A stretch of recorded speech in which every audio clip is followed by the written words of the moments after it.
As the race to the White House continues to ramp up, healthcare has emerged as a central issue on the campaign trail. And earlier I spoke with Fair Fight 2020 founder Stacey Abrams about the issue and whether she thinks some left-leaning agendas like Medicare for All puts Democrats at risk of losing it all next year.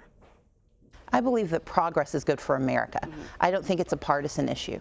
I believe every American wants access to health care. Every American wants America to continue to exist because we've addressed climate change. Every American wants economic security and the ability to work one job and make a living.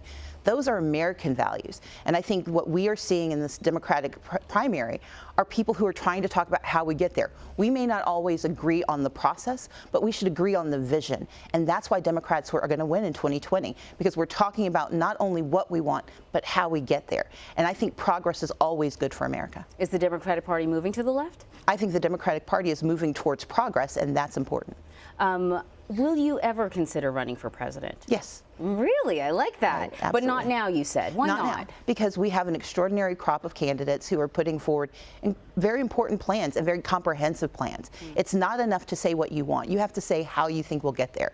And I'm watching these candidates do that work. My contribution is fairfight2020.org, which is making sure that we are actually ensuring that every person who is eligible to cast a ballot gets to cast that ballot and have it counted. And you know, I got to ask you, because you did say you would consider being someone's running mate. I would absolutely, no matter who the nominee is, they get to decide who they want. And if someone wants to talk to me about it, once we have a nominee, I'd be happy to have the conversation. Has anyone talked to you about it at all? Because, you know, sometimes they start these conversations early.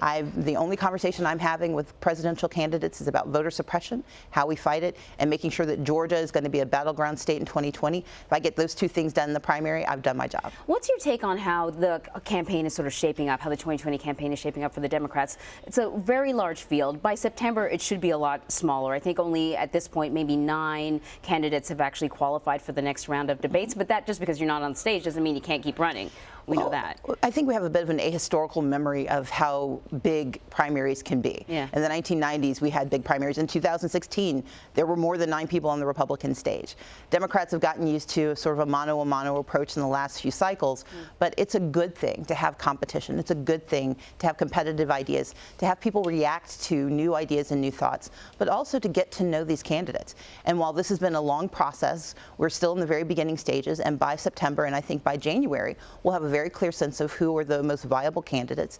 And the good thing is that they're going to be talking about the issues that matter to America. And what are the issues you think that matter to America? Voter suppression is most important because it is fundamental to any other policy becoming real, but it's health care, it's public education, it's dealing with the crisis of domestic terrorism and white supremacy, it's making certain that we are addressing climate change, and it's thinking about how do we make certain that you're not only safe in America, but you're free to enjoy that safety.